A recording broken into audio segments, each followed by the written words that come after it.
Howdy friends, I hope your new year has gotten off to a great start. Personally, I enjoy getting organized, thinking about what I want to accomplish in the coming year.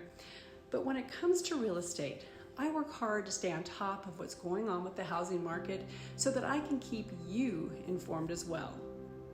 There's a lot being said and written about, but I always go back to these three things. One, we're in a season with a lot of unknown and upheaval, and no one can truly predict the future.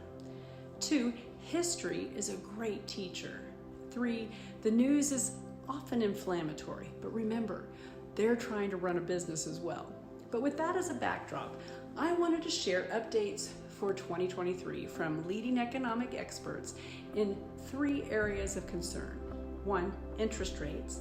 Two, whether or not we're headed for an economic recession like the housing crash of 2008. And three, negative equity. So first, let's talk about interest rates. The Housing Wire recently shared this. The red-hot housing market of the past 2.5 years was characterized by sub-3% mortgage rates, fast-paced bidding wars, and record low inventory.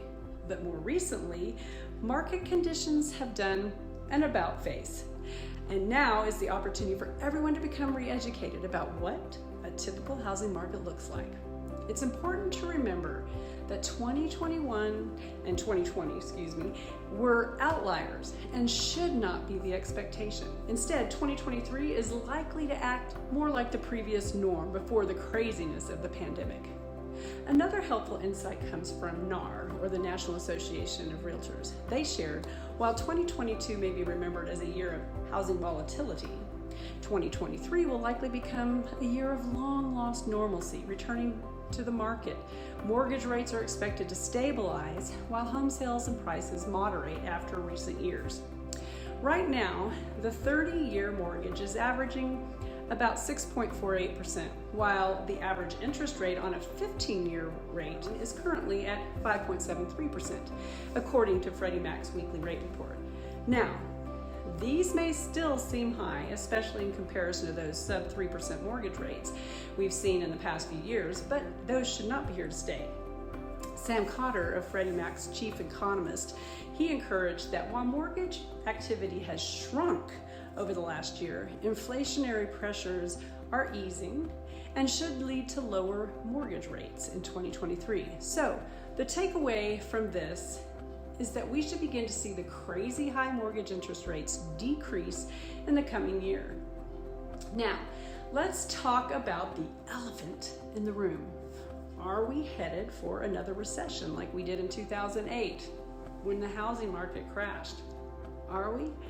In short, no. But let me give you confidence in that answer by explaining to you why.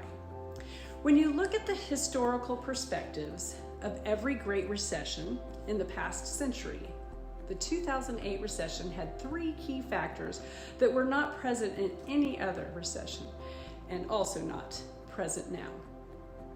The generation buying houses in 2008 had a significantly lower birth rate than years prior, or even since. So there was less demand for houses and there was a surplus of inventory. They had cheap credit and lax lending standards that fueled a housing bubble. And when that bubble burst, the banks were left holding trillions of dollars of worthless investments in subprime mortgages.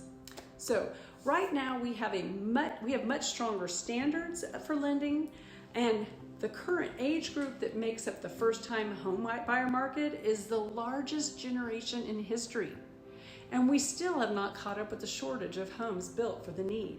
So bottom line, we may be heading toward a recession, but based on historical information that we have, it won't be like 2008, the housing crash. So what does this mean for selling or buying houses, especially when it comes to the most important aspect, building equity? There's a lot of inflammatory, scary headlines out there, like one I just read about negative equity. No one wants that, which, by the way, I just shared an excellent article about this on my social media and my website. So feel free to check that out because you need to know all the facts, not just hear the scary headlines. So as we likely head toward lower interest rates and a recession, a big fear is losing home value, potentially leading to negative equity. But I want to give you confidence that home appreciation will still happen.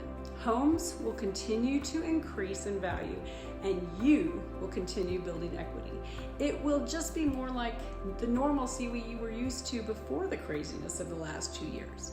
Home appreciation is expected to be around 2.8% year over year for 2023, which is still better than the interest you would earn probably in the bank. Since we've had so much upheaval in the past few years, people have started paying more attention to that month-to-month comparison. But I would encourage you to take a bigger perspective in the year-over-year growth, which has continued steadily, even with these recent changes. David Stevens said it so well. He's the former Assistant Secretary of Housing. And he shared, so be advised, this may be the one and only window for the next few years to get into a buyer's market. And remember, as the Federal Reserve data shows, home prices only go up and always recover from recessions, no matter how mild or severe. Long-term home owners should view this market right now as a unique buying opportunity. So if you're interested in buying or selling this year or talking about any of the topics I've covered here, please reach out to me via call, text, or even email. Grateful for you all, and I hope you have a wonderful rest of your January.